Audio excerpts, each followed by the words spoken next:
Welcome to the Soul Connection Podcast, the place where you get the tools to truly connect to yourself. I am your host, Katie Arnold. Grab your journal, find your comfortable meditation position, and let's connect.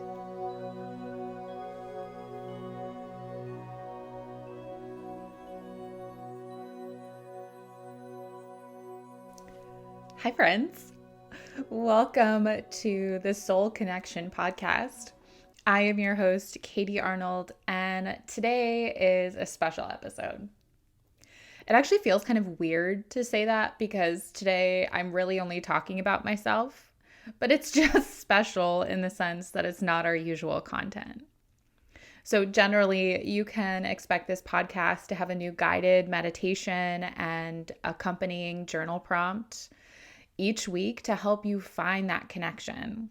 But today I want to give you some backstory.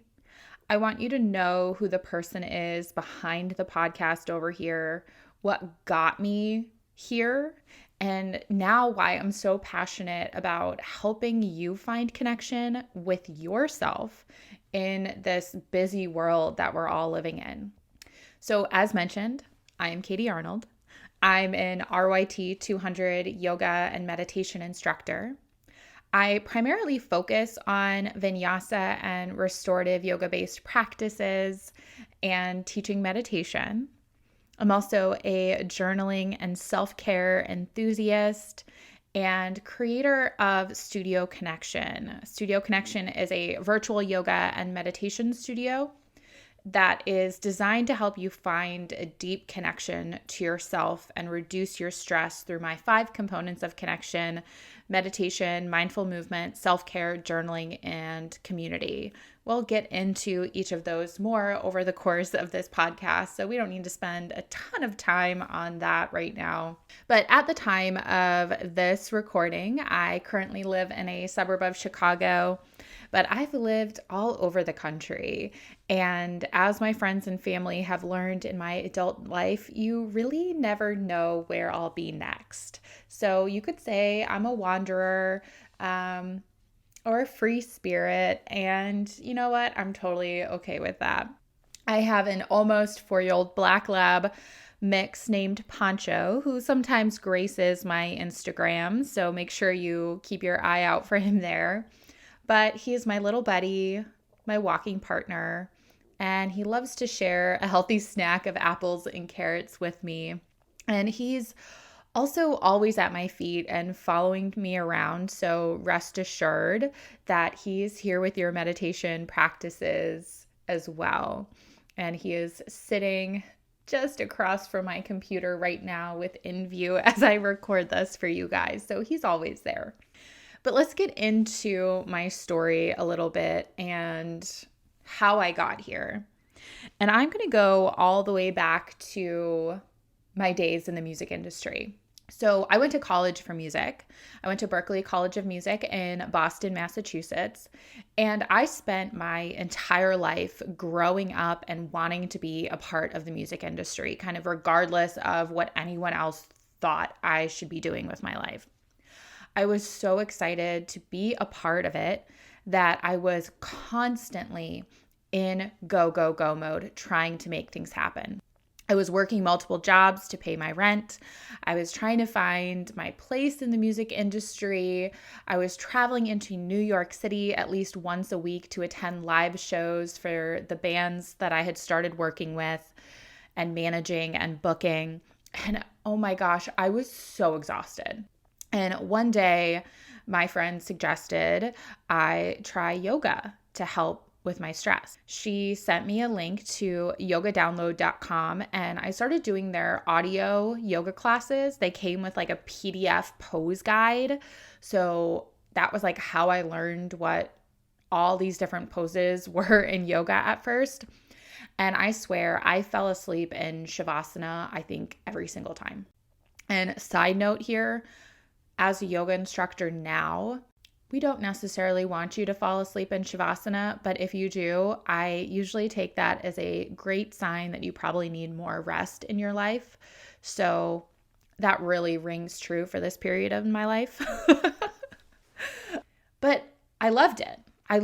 Over the years, my yoga practice, though, was really hot and cold.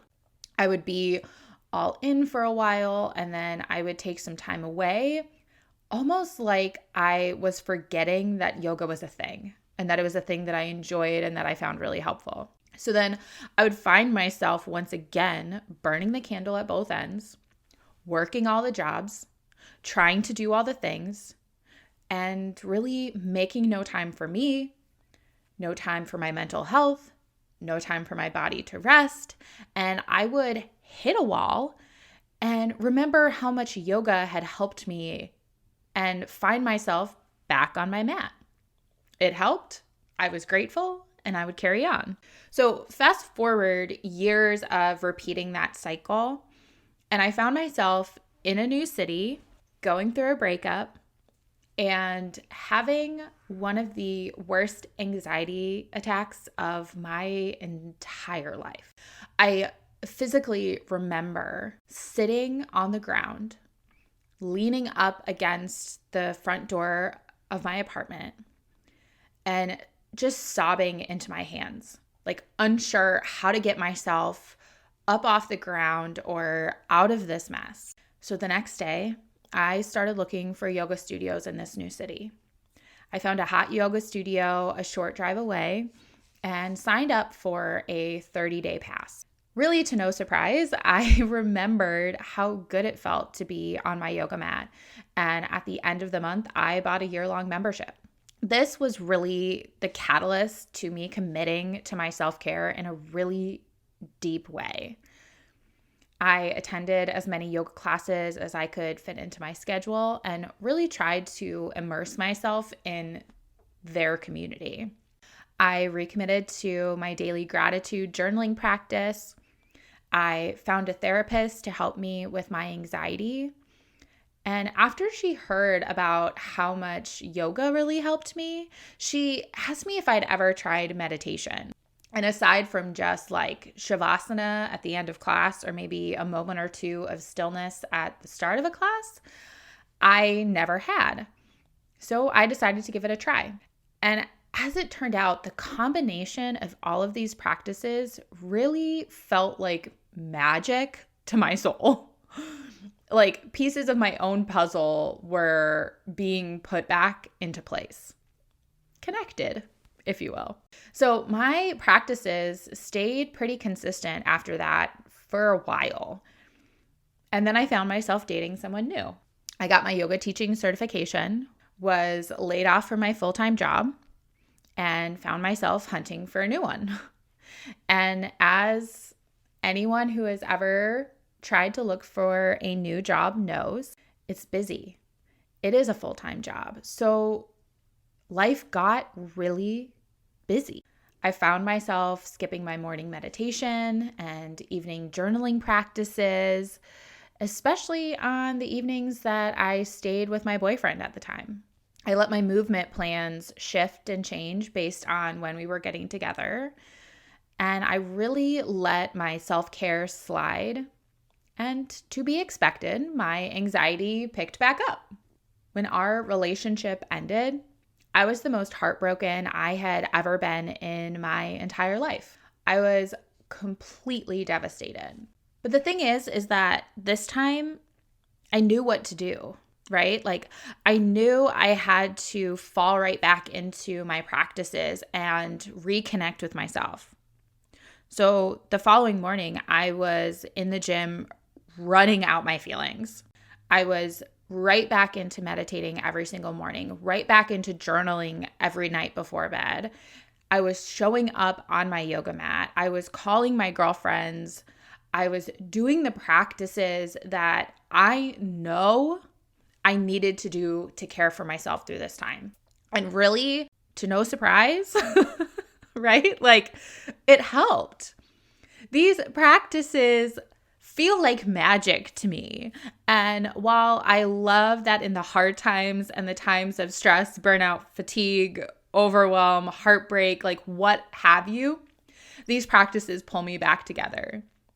But what I have really found is that the more consistent I can make these practices in my life all the time, the better I feel in my everyday life and the more resilient I feel to the stressors that life throws my way. So it's not to say that life will always be sunshine and rainbows or that we'll never have seasons where these practices end up taking the back burner. But what I am saying is that the more we can make these practices consistent in the good seasons and in the times when we have the time, the easier it is to prioritize them when life gets busy and to come back to them when they fall off or life throws us these like massive curveballs. I am forever grateful for these practices. And as such, I have made it my mission in life to share them with others. I am so passionate about helping you reconnect with yourself because I personally know how dark and lonely it can feel when you are feeling disconnected from yourself. So let me help you put the pieces back together. Commit to these practices and let them become a habit. Start small and we'll build from there. So thank you for being here with me, for trusting me.